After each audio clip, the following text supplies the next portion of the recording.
Vai pazīsti šo maģisko šķidrumu, kas spēj likt kustēties jebkurai iestrēgušai detaļai? Bet kas īsti ir WD-40?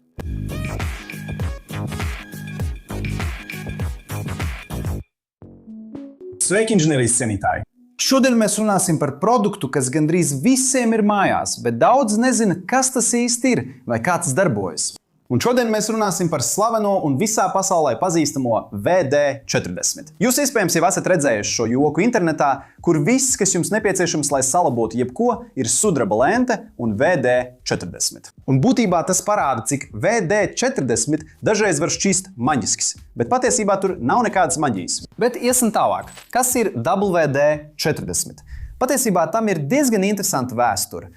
Viss sākās 1953. gadā, kad uzņēmums Raķešu ķīmiskā kompānija, neliels uzņēmums ar tikai 3 darbiniekiem, saņēma uzdevumu izstrādāt savienojumu, kas varētu novērst koroziju raķešu komponentēs. Ķīmiķis Normans Larsens vadīja pētniecības komandu un nenogurstoši strādāja, lai atrastu ideālo formulu. Un pēc 39 neveiksmīgiem mēģinājumiem, tieši 40. mēģinājumā, Larsens un viņa komanda beidzot izveidoja produktu, kas atbilda prasībām. Izvilkts no vienas no Larsena piezīmēm, viņš nosauca testu par ūdens izspiešana 40. mēģinājums. Un tieši no tā radās nosaukums WD-40, kur WD nozīmē ūdens izspiešana, jeb ūdens atgrūdošs, un 40 attiecas uz 40. izmēģināto formulu. Pirmais uzņēmums, kas komerciāli izmantoja WD-40, bija Converse. Tā bija kompānija, kur Amerikas Savienotās valstis gaisa spēka nolīga, lai ražotu Atlas kosmisko raķešu saimi. Pirmā raķete bija SM-65 Atlas, kas bija pirmais Amerikas Savienotās valstis starpkontinentālais balistiskais raķete, jeb starpkontinentālā balistiskā raķete, kas nozīmē starpkontinentālā balistiskā raķete. WD-40 bija spējīgs atgrūst mitrumu, novērst rūsēšanu un pat ieeļot metāla detaļas. Un tas izrādījās ideāls produkts izmantošanai kosmosa nozarē. Taču Rocket Chemical Company negaidīja tik liels panākums ar produktu, ko viņi bija radījuši. Produkts, ko tolaik izmantoja raķetēs, sāka tikt izmantots arī citiem mērķiem. Un daudz uzņēmuma darbinieki sāk izmantot to pašu produktu savām automašīnām un instrumentiem. Un drīz tika pamanīts, ka šo produktu var izmantot arī citiem nolūkiem. Un uzņēmuma darbinieki sāka pārdot šo produktu no savu automašīnu bagāžniekiem uz dzelzs preču un sporta preču veikaliem. 1961. gadā tika veikts pirmais liela apjoma WD-40 pasūtījums, lai to izmantotu transporta līdzekļu un aprīkojuma atjaunošanai, kas bija bojāti lietus un plūdu dēļ, ko izraisīja viesuļvētra Karla. Un tieši tajā pašā gadā uzņēmums nolēma pieņemt sava vienīgā un galvenā produkta nosaukumu kā uzņēmuma nosaukumu.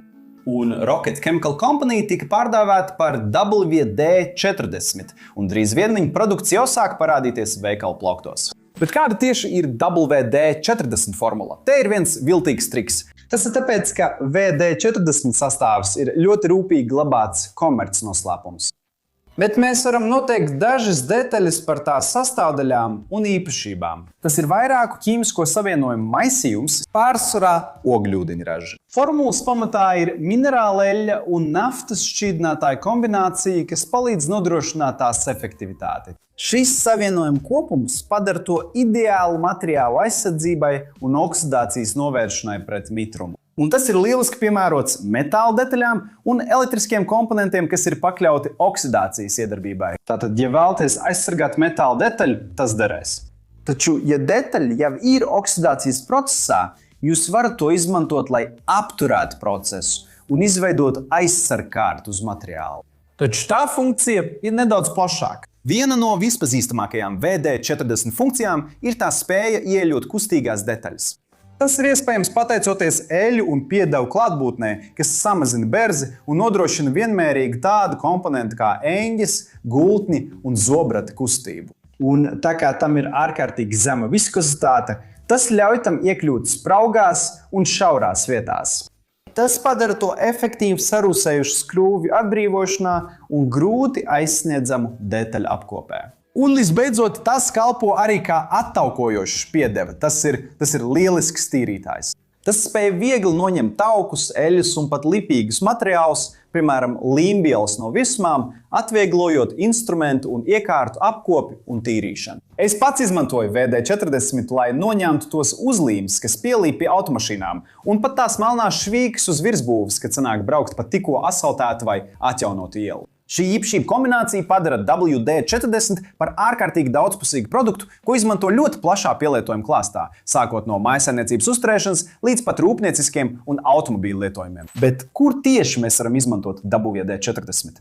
Nu, ja tu man jautā, tad visur. Es nevaru iztikt bez šīs buņģiņas te. Kā jau es teicu, tu vari to izmantot, lai aizsargātu virsmas, noņemtu rūsu, ieļot virsmas un pat eļļas un tauku noņemšanai. Man personīgi patīk to uzklāt uz visiem instrumentiem, ko izmantoju, lai aizsargātu un novērstu koroziju.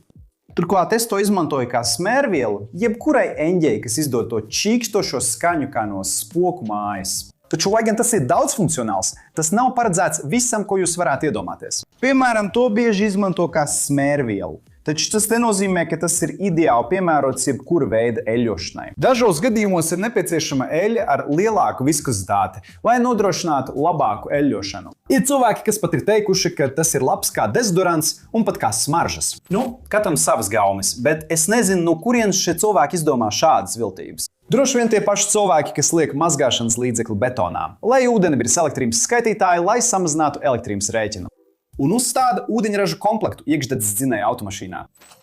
Man ir nelielas problēmas. Bet iesim tālāk.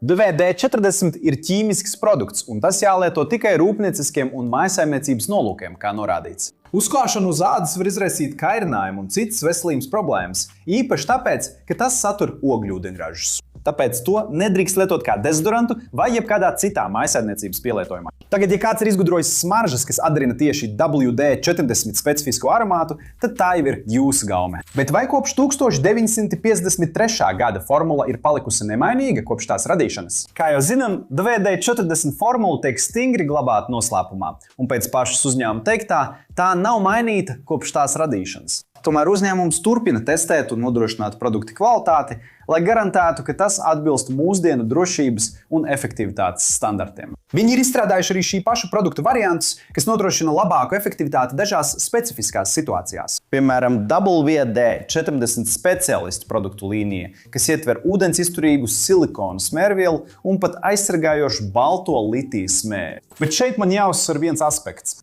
Tā kā WD-40 pamatā ir ogļūdeņraži, tas ir bīstams un viegli uzliesmojošs materiāls. Pat dažās vietās cilvēki to izmanto kā degli, lai sildītu lietas, kas ir ārkārtīgi bīstami un nepiemēroti. Es pat esmu redzējis, kā to izmanto, lai iedarbinātu dīzeļdzinēju automašīnas un pat lai piepumpētu iztukšotu riepu. Ir svarīgi izmantot šo produktu labi veidināmās vietās un izvairīties no saskares ar atklātu liesmu vai dzirkstelēm. Kopumā WD-40 ir ļoti labs daudzpusīgs produkts ar dažādiem pielietojumiem. Tomēr tas nav brīnumlīdzeklis visam. Piemēram, tas nav ideāli piemērots priekšmetu eļļošanai, kas darbojas ar augstu spiedienu vai ekstremālās temperatūrās.